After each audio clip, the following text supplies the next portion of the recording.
ನಮಸ್ಕಾರ, freedom TV ಪಾಡ್ಕಾಸ್ಟ್ಗೆ ಸ್ವಾಗತ. ನಾನು ಸಂತೋಷ್ ರಾಠೋಡ್. ನೋಡಿ, ಇವತ್ತಿನ ಪಾಡ್ಕಾಸ್ಟಲ್ಲಿ ಪ್ರಖ್ಯಾತ ವೈದ್ಯರಾಗಿರುವಂತಹ ಡಾಕ್ಟರ್ ಆಂಜಿನಪ್ಪ ಸರ್ ಅವರು ನಮ್ಮ ಜೊತೆಗಿದ್ದಾರೆ. ನೋಡಿ, ಇವತ್ತಿನ ದಿನಮಾನಗಳಲ್ಲಿ ತುಂಬ ಸಂಕಷ್ಟವಾಗಿ ಕಂಡು ಬರ್ತಾ ಇರುವಂಥದ್ದು ಗ್ಯಾಸ್ಟ್ರಿಕ್ ವಿಚಾರ. ಗ್ಯಾಸ್ಟ್ರಿಕ್ಕು, ಹೈಪರ್ ಆ್ಯಸಿಡಿಟಿ ಇದೆಲ್ಲವೂ ಕೂಡ ತುಂಬ ಸಮಸ್ಯೆ ಆಗ್ತಾ ಇದೆ. ಈ ನಡುವೆ ಏನು ತಿನ್ನಬೇಕು, ಏನು ಮಾಡಬೇಕು, ನಮ್ಮ ಲೈಫ್ ಸ್ಟೈಲ್ ಹೇಗಪ್ಪ ಇರಬೇಕು ಅನ್ನುವಂತಹ ಸಾಕಷ್ಟು ಪ್ರಶ್ನೆಗಳಿದ್ದಾವೆ. ಇದೆಲ್ಲದಕ್ಕೂ ಕೂಡ ಉತ್ತರ ಕೊಡೋದಕ್ಕೆ ನಮ್ಮ ಜೊತೆ ಇವತ್ತು ಡಾಕ್ಟರ್ ಆಂಜಿನಪ್ಪ ಸರ್ ಅವರು ಪಾಡ್ಕಾಸ್ಟ್ಗೆ ಜಾಯ್ನ್ ಆಗಿದ್ದಾರೆ. ಸರ್, ನಮ್ಮ ಪಾಡ್ಕಾಸ್ಟ್ಗೆ ಸ್ವಾಗತ ನಿಮಗೆ. ಸರ್, ಈ ಗ್ಯಾಸ್ಟ್ರಿಕ್ ಅಂತ ಬಂದಾಗ ಏನಂತ ನಾವು ಇದನ್ನು ಹೇಳ್ಬೋದು, ಜೊತೆಗೆ ಇದು ಯಾವ ಕಾರಣಕ್ಕೆ ಗ್ಯಾಸ್ಟ್ರಿಕ್ ಇತ್ತೀಚೆಗೆ ಜಾಸ್ತಿ ಆಗ್ತಾ ಇದೆ ಅಂತ? ಗಣೇಶ್ ಅವರೇ, ಹಿರಿಯರು ತುಂಬ ಒಳ್ಳೆಯ ಮಾತು ಹೇಳಿದ್ದಾರೆ. ಊಟ ಬಲ್ಲವನಿಗೆ ರೋಗವಿಲ್ಲ. It's a wonderful statement. But ಈಚೀಚೆಗೆ ತುಂಬ ಜನ ಚಿಕ್ಕ ಮಕ್ಕಳಿಂದ ಹಿಡಿದು ಹಿರಿಯರವರೆಗೂ ಕೂಡ ನಮಗೆ ಗ್ಯಾಸ್ಟ್ರಿಕ್ ಆಗಿದೆ ಡಾಕ್ಟ್ರೇ, ಗ್ಯಾಸ್ಟ್ರಿಕ್ ಆಗಿದೆ, ಊಟ ಸೇರಲ್ಲ, ನಮ್ಮ ಮಗು ತಿನ್ನಲ್ಲ ಅಂತಾರೆ. ಹಂಗಂದರೆ ಏನು? ಫಸ್ಟ್ ಆಫ್ ಆಲ್, ಈ ಗ್ಯಾಸ್ಟ್ರಿಕ್ನಲ್ಲಿ ಅನೇಕ ಜನರು ಎರಡು ಕನ್ಫ್ಯೂಷನ್ನು. ಗ್ಯಾಸ್ ಪಾಸ್ ಆಗೋದು ಬೇರೆ, ಹೊಟ್ಟೆ ಉರಿ ಬರೋದು ಬೇರೆ. ಇವೆರಡು ಡಿಫ್ರೆಂಟ್ ಟರ್ಮಿನಲ್. ನಾನು ಸರ್ಜಿಕಲ್ ಗ್ಯಾಸ್ಟ್ರೋಎಂಟ್ರಾಲಜಿಸ್ಟ್ ಇದ್ದೀನಿ. ವೈಜ್ಞಾನಿಕವಾಗಿ ನಿಮಗೆ ನಿಮ್ಮ ಜನಗಳಿಗೆ ಅರ್ಥ ಆಗುವ ರೀತಿಯಲ್ಲಿ ಗ್ಯಾಸ್ಟ್ರಿಕ್ ಅಂದರೆ ಗ್ಯಾಸ್ಟ್ರೈಟಿಸ್. ಹಂಗಂದರೆ ಏನು ಡಾಕ್ಟ್ರೇ? ನೋಡಿ, ನಾವು ತಿಂದ ಆಹಾರ, ನೀವು ರಾಗಿ ಮುದ್ದೆ ಗುಡುಮಂತ ನುಂಗಿ, ಗೋಬಿ ಮಂಚೂರಿಯನ್ ಅರ್ಧಂಬರ್ಧ ಮನ್ನಿ ಅಗದು ತಿನ್ನಿ, ಅಲ್ಟಿಮೇಟ್ಲಿ ಅದು ಹೋಗೋದು ನಿಮ್ಮ ಜಠರಕ್ಕೆ. ನಾವು ಆಹಾರವನ್ನು ಅಗಿದು ನುಂಗಿದಾಗ ಅನ್ನನಾಳದ ಮುಖಾಂತರ ಜಠರಕ್ಕೆ ಹೊರಟೋಗುತ್ತೆ. ನಮ್ಮ ಜಠರದಲ್ಲಿ ನಾವು ತಿಂದ ಆಹಾರ 4 hours ಇರುತ್ತೆ. ಈ ಜಠರ ನಾವು ತಿಂದ ಆಹಾರವನ್ನು ಗ್ರೈಂಡ್ ಮಾಡುತ್ತೆ. ನಮ್ಮ ಸ್ಟೊಮಕ್ ಇದೆಯಲ್ಲ, ಜಠರ, ನಮ್ಮ ಗೇಣುದ್ದ ಹೊಟ್ಟೆಯಲ್ಲಿ ಏನೆಲ್ಲ ಇದೆ ಅಂದರೆ ನಿಮ್ಗೆ ಆಶ್ಚರ್ಯ ಆಗುತ್ತೆ. ಜಠರ 10 ಇಂಚು, ಸಣ್ಣ ಕರಳು ಅಮ್ಮನ ಸೀರೆಯಷ್ಟು ಉದ್ದ ಇರುತ್ತೆ, ಒಳಗೆ ಮಲ್ಕೊಂಡಿರುತ್ತೆ. ದೊಡ್ಡ ಕರಳು 1.5 ಮೀಟರ್ ಇರುತ್ತೆ. ಎಲ್ಲದರ ಬಗ್ಗೆ ನಾನು ಮಾತಾಡೋಕ್ಕೆ ಹೋಗಲ್ಲ, ಜಠರದ ಬಗ್ಗೆ ಮಾತನಾಡ್ತೀನಿ. ಗ್ಯಾಸ್ಟ್ರೈಟಿಸ್ ಅಂದರೆ, ಗ್ಯಾಸ್ಟ್ರೋ ಅಂದರೆ ಸ್ಟಮಕ್, ನಮ್ಮ ಭಾಷೆಯಲ್ಲಿ, ಮೆಡಿಕಲ್ ಭಾಷೆಯಲ್ಲಿ ಅದನ್ನು ಸ್ಟಮಕ್ಕನ್ನು ಗ್ಯಾಸ್ಟ್ರೋ ಅಂತೀವಿ ನಾವು. ಈ ಐಟಿಸ್ ಅಂತೀವಲ್ಲ, ಗ್ಯಾಸ್ಟ್ರೈಟಿಸ್, ನೀವು ಕೇಳಿರ್ತೀರಿ. ಮಕ್ಕಳಿಗೆ ಗಂಟಲು ನೋವು ಬಂದಾಗೆ ENT ಡಾಕ್ಟ್ರು ಟಾನ್ಸಿಲೈಟಿಸ್ ಆಗಿದೆ ಅಂತಾರೆ. ಅಂದರೆ ಟಾನ್ಸಿಲ್ನಲ್ಲಿ ನಂಜಾದರೆ ಟಾನ್ಸಿಲೈಟಿಸ್ ಅಂತೀವಿ. ಅದೇ ರೀತಿ ಸಡನ್ನಾಗಿ ನಿಮ್ಮ ಮಗಳಿಗೆ ಹೊಟ್ಟೆ ನೋವು ಬಂದರೆ ಡಾಕ್ಟ್ರ್ ಹತ್ರ ಹೋದರೆ ಅಪೆಂಡಿಸೈಟಿಸ್ ಅಂತಾರೆ. ಅಂದರೆ ಅಪೆಂಡಿಕ್ಸ್ನಲ್ಲಿ ಇನ್ಫೆಕ್ಷನ್ ಆದರೆ ಅಪೆಂಡಿಸೈಟಿಸ್ ಅಂತೀವಿ. ಅದೇ ರೀತಿ ನಮ್ಮ ಜಠರದಲ್ಲಿ, ನಮ್ಮ ಜಠರ ಇಷ್ಟು ದಪ್ಪ ಇರುತ್ತೆ, ಅದು ಜೆ ಶೇಪ್ಡ್ ಸ್ಯಾಕ್ ಅಂತೀವಿ. ಒಳಗಡೆ ಹಿಂಗೆ ಮ್ಯೂಕೋಸಾ ಅಂತ ಇರುತ್ತೆ. ಒಳಗಡೆ ನೀವು ಬಾಯಿನೊಳಗೆ ಬೆಳ್ಳಿಟ್ಟು ನೋಡಿದ್ರೆ ಮೆತ್ತಗಿದೆಯಲ್ಲ, ಅದನ್ನೇ ಮ್ಯೂಕೋಸಾ ಅನ್ನೋದು ನಾವು. ಅದೇ ರೀತಿ ನಮ್ಮ ಜಠರದ ಇನ್ನರ್ ಲೇಯರ್ ಇರುತ್ತಲ್ಲ, ಅದನ್ನು ಮ್ಯೂಕೋಸಾ ಅಂತೀವಿ. ಅದರೊಳಗೆ ಏನಾದರೂ ನಂಜಾದರೆ, ಸಣ್ಣ ಸಣ್ಣ ಹುಣ್ಣಾದರೆ ಅದನ್ನು ನನ್ನ ಭಾಷೆಯಲ್ಲಿ ಗ್ಯಾಸ್ಟ್ರೈಟಿಸ್ ಅಂತೀವಿ. ಇದಕ್ಕೇನು ಕಾರಣ ಡಾಕ್ಟ್ರೆ? ನೀವು ಅವೆಲ್ಲ ಕೇಳಿದ್ರಿ. Very simple. ಈ 3 ನೆನಪಿಟ್ಟುಕೊಳ್ಳಿ ಪ್ರತಿಯೊಬ್ಬರು ಕೂಡ. ಹರಿ, ವರಿ, ಕರಿ. ಹರಿಬರಿಯಾಗಿ ಉಣ್ಣೋರು, ತುಂಬ ಮಸಾಲೆ ತಿನ್ನೋರು, ಎಣ್ಣೆ ಒಳಗೆ ಕರೆದಿರೋದು, and hurry, worry, curry. So ಈ 3 ನೆನಪಿಡ್ಬೇಕು ಜನ. ತುಂಬ ಸಮಾಧಾನವಾಗಿದ್ದರೆ ನಿಮಗೆ ಗ್ಯಾಸ್ಟ್ರೈಟಿಸ್ ಆಗಲ್ಲ. ಈಚೀಚೆಗೆ ಮುಂದೆ ಮಾತನಾಡ್ತಾ ನಾನು ಹೇಳ್ತಾ ಹೋಗ್ತೀನಿ ಏನು ಟೆಸ್ಟ್ ಎಲ್ಲ ಮಾಡ್ತೀವಿ ಅಂತ. ಈಚೀಚೆಗೆ ಒಂದು ಹೊಸ ಕಾರಣ, ನಾನು MBBS ಹೋದಾಗೆ ಇದು ಕಾರಣ ಅದಕ್ಕೆ ಅಂತ ಗೊತ್ತಿರಲಿಲ್ಲ. ಆದರೆ ಒಬ್ಬ ಸೈಂಟಿಸ್ಟು, ಒಬ್ಬ ಫಿಸಿಷಿಯನು ಎಂಡೋಸ್ಕೋಪಿ ಮಾಡಿ ಸ್ಟಮಕ್ನಿಂದ ಒಂದು ಬಯಾಪ್ಸಿ ತೆಗೆದು ಒಂದು ಬ್ಯಾಕ್ಟೀರಿಯಾ ಕಂಡುಹಿಡ್ದ, H. ಪೈಲೋರೈ ಅಂತ. ಸೊ ಇವತ್ತು ನಾವು ಜನಗಳಿಗೆ ನಿಮಗೆ ಗ್ಯಾಸ್ಟ್ರಿಕ್ ಆಗಬೇಕಾದ್ರೆ ಹರಿ, ವರಿ, ಕರಿ ಪ್ಲಸ್ H. ಪೈಲೋರೈ. ಈ H. ಪೈಲೋರೈ ಯಾರಿಗೆ ಜಾಸ್ತಿ ಬರುತ್ತೆ ಅಂದರೆ, ರೋಡ್ ಸೈಡ್ ಫುಡ್ ತಿಂತಾರಲ್ಲ, ಬೀದಿ ಬದಿ ಆಹಾರ ತಿಂತಾರಲ್ಲ, ಅಂಥವರಿಗೆ H. ಪೈಲೋರೈ ಭಾಳ ಕಾಮನ್ ಆಗುತ್ತೆ. ಸೊ ಇವೆಲ್ಲವೂ ಕೂಡ ಗ್ಯಾಸ್ಟ್ರಿಕ್ಕಿನ ರೋಗ ಲಕ್ಷಣಗಳು. ಇದನ್ನು ನಾವು ಗ್ಯಾಸ್ಟ್ರೈಟಿಸ್ ಅಂತೀವಿ. ಈಗ ಸಹಜವಾಗಿ ಸರ್, ಒಂದು ವೇಳೆ ಏನಾದರೂ ನಮಗೆ ಗ್ಯಾಸ್ಟ್ರಿಕ್ ಇದೆ ಅಂತ ಏನಾದರೂ ಗೊತ್ತಾದರೆ ಅದರಿಂದ ಆರೋಗ್ಯ ಸಮಸ್ಯೆಗಳು, ಬೇರೆ ಸಮಸ್ಯೆಗಳು ಏನು ಉಲ್ಬಣ ಆಗ್ಬೋದು ಗ್ಯಾಸ್ಟ್ರಿಕ್ಕಿಂದ? ನೋಡಿ, ಗ್ಯಾಸ್ಟ್ರಿಕ್ ಇರೋರಿಗೆ ಏನಾಗುತ್ತೆ ಅಂದರೆ ಊಟ ಸೇರಲ್ಲ, ಹೊಟ್ಟೆ ಉರಿ, ಎದೆ ಉರಿ, ಯಾಕೋ ಒಂಥರ ವಾಂತಿ ಬಂದಂಗೆ ಆಗುತ್ತೆ, ನಾಸಿಯಾ ಅಂತೀವಿ, ಇವೆಲ್ಲ ಇರ್ತವೆ. ಸೊ ಯಾವಾಗ ಇವೆಲ್ಲ ಆದಾಗೆ ನೀವು ಸರಿಯಾಗಿ ಆಹಾರ ನೀವು ಜೀರ್ಣ ಮಾಡ್ಕೊಳ್ಳೋಕ್ಕಾಗಲಿಲ್ಲ ಅಂದರೆ ನ್ಯಾಚುರಲಿ ಮನುಷ್ಯನ ಆರೋಗ್ಯ ಕೆಟ್ಟೋಗುತ್ತೆ. ಯಾಕಂದರೆ ಮನುಷ್ಯ ಆರೋಗ್ಯವಾಗಿ ಬದುಕಬೇಕಾದ್ರೆ ಅವ್ನು ತಿನ್ನುವ ಆಹಾರದಲ್ಲಿರ್ತಕ್ಕಂಥ ನ್ಯೂಟ್ರಿಯೆಂಟ್ಸ್, ಏನೆಲ್ಲ ಇರ್ತದೆ, ಕಾರ್ಬೋಹೈಡ್ರೇಟ್ ಇರುತ್ತೆ, ಪ್ರೋಟೀನ್ ಇರುತ್ತೆ, ಫ್ಯಾಟ್ ಇರುತ್ತೆ, ಇವೆಲ್ಲವೂ ನಾವು ತಿನ್ನೋ ಆಹಾರದಲ್ಲಿ ವಿಟಮಿನ್ಸ್ ಇರುತ್ತೆ, ಇವು ಮೈನರ್ ಎಲಿಮೆಂಟ್ಸ್ ಇರ್ತವೆ. ಇವೆಲ್ಲವೂ ಕೂಡ ನೀವು ಸರಿಯಾಗಿ ಊಟ ಮಾಡಲಿಲ್ಲ ಅಂದರೆ ನಿಮ್ಮ ಓವರ್ ಆಲ್ ಹೆಲ್ತ್ ಹಾಳಾಗಿ ಹೋಗುತ್ತೆ. ಅದು ಇಂಪಾರ್ಟೆಂಟು.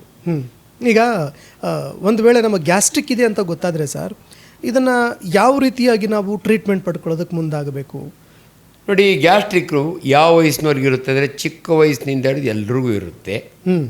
ಸೊ ಇದು ಬಂದಾಗ ನೀವು ವೈದ್ಯರ ಹತ್ರ ಬಂದಾಗ ನಮಗೆ ಗೊತ್ತಾಗುತ್ತೆ ಇವ್ರಿಗೆ ಗ್ಯಾಸ್ಟ್ರೈಟಿಸ್ ಆಗಿದೆ ಅಂತ.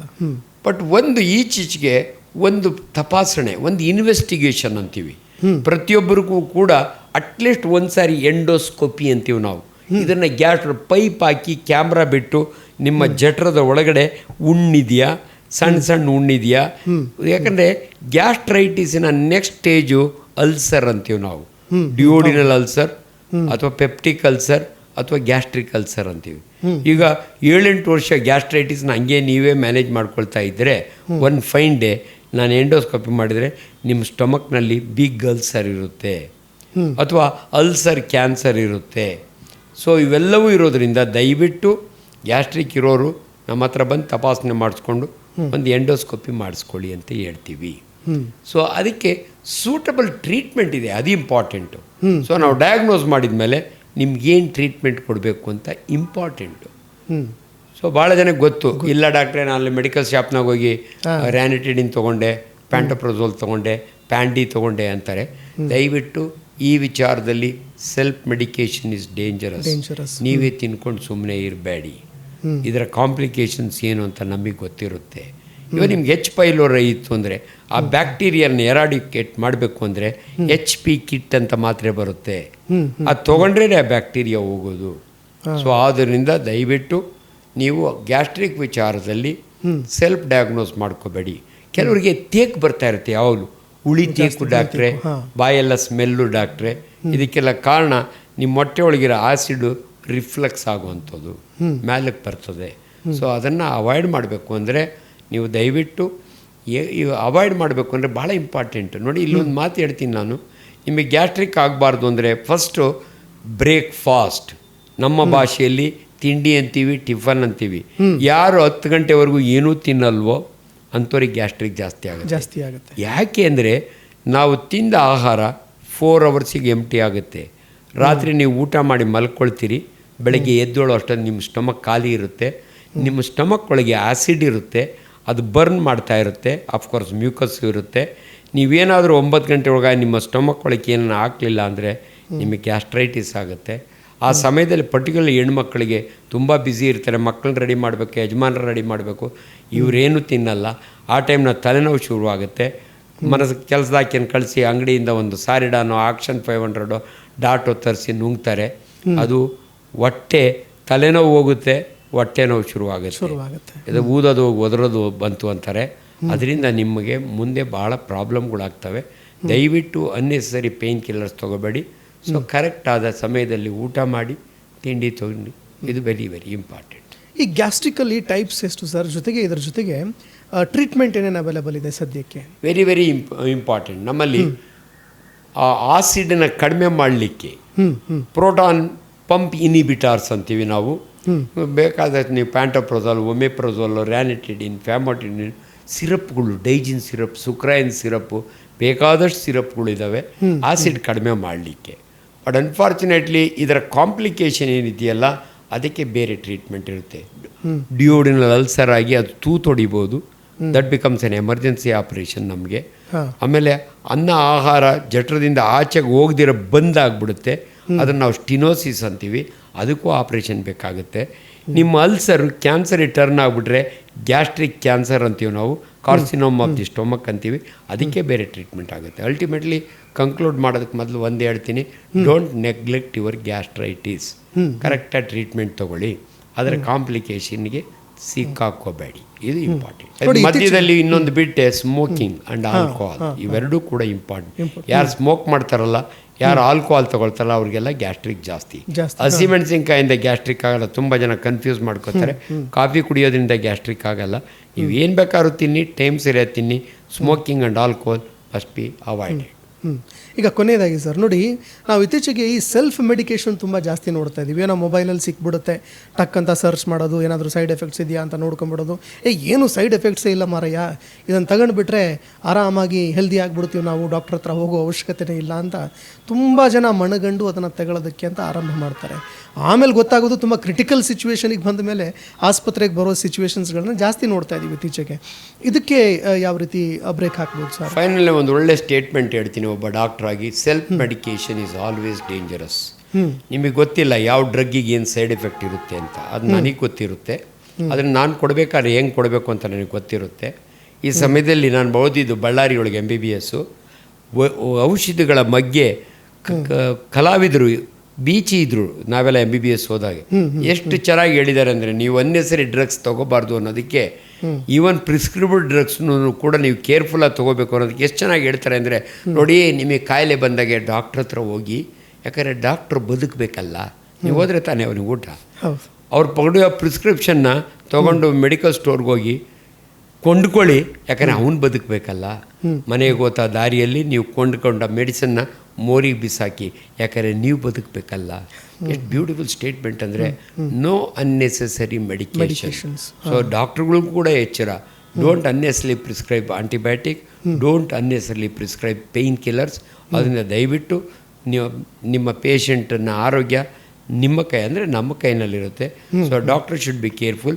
ಎಲ್ಲಕ್ಕೆ ನಾವು ಉಪಯೋಗ, ನಿಮ್ಮ ಚಿಕ್ಕಮ್ಮನಿಗೆ ಬರೆದು ಕೊಟ್ಟರೆ ಮೆಡಿಸನ್ನ ನೀವು ತೊಗೊಳ್ಳೋ, ಅಯ್ಯೋ ಆ ಚಿಕ್ಕಮ್ಮನಿಗೆ ವಾಸಿ ಆಯಿತು ಅಂತ ನೀವು ತೊಗೊಳ್ಳೋದು, ಅಕ್ಕನಿಗೆ ಕೊಟ್ಟ ಮೆಡಿಸನ್ನ ತಂಗಿ ತೊಗೊಳ್ಳೋದು, ಇವೆಲ್ಲವನ್ನು ದಯವಿಟ್ಟು ಮಾಡಬೇಡಿ. ನಮಸ್ಕಾರ. ಓಕೆ, ಧನ್ಯವಾದಗಳು ಸರ್. ನಮ್ಮ ಜೊತೆಗೆ ಸುದೀರ್ಘವಾಗಿ ಮಾತನಾಡಿದ್ರಿ ಅಂಜನಪ್ಪ ಸರ್. ನೋಡಿದ್ರಲ್ಲ ವೀಕ್ಷಕರೇ, ನೋಡಿ ಯಾವುದೇ ಕಾರಣಕ್ಕೂ ಕೂಡ ಈ ಒಂದು ಏನು ಗ್ಯಾಸ್ಟ್ರಿಕ್ ಅನ್ನುವಂಥದ್ದಿದ್ದರೆ ಆತಂಕಕ್ಕೆ ಒಳಗಾಗಬೇಡಿ. ಜೊತೆಗೆ ಪ್ರತಿಯೊಬ್ಬರಿಗೂ ಕೂಡ ಇರುತ್ತೆ ಸರ್, ಅದನ್ನು ತುಂಬ ಚೆನ್ನಾಗಿ ಹೇಳಿದ್ರು. ಹೀಗಾಗಿ ನಿಮ್ಮ ಆರೋಗ್ಯವನ್ನು ಸಾಧ್ಯವಾದಷ್ಟು ಕಾಪಾಡಿಕೊಳ್ಳಿ.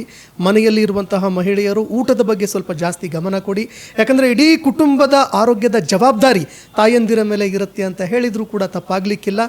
ಮತ್ತೊಂದು ಸಂಚಿಕೆಯಲ್ಲಿ ಇದೇ ರೀತಿ ಜನರ ಸಮಸ್ಯೆಗಳಿಗೆ ಸಂಬಂಧಪಟ್ಟಂತೆ ಪಾಡ್ಕಾಸ್ಟನ್ನು ತೆಗೆದುಕೊಂಡು ಬರ್ತೀವಿ.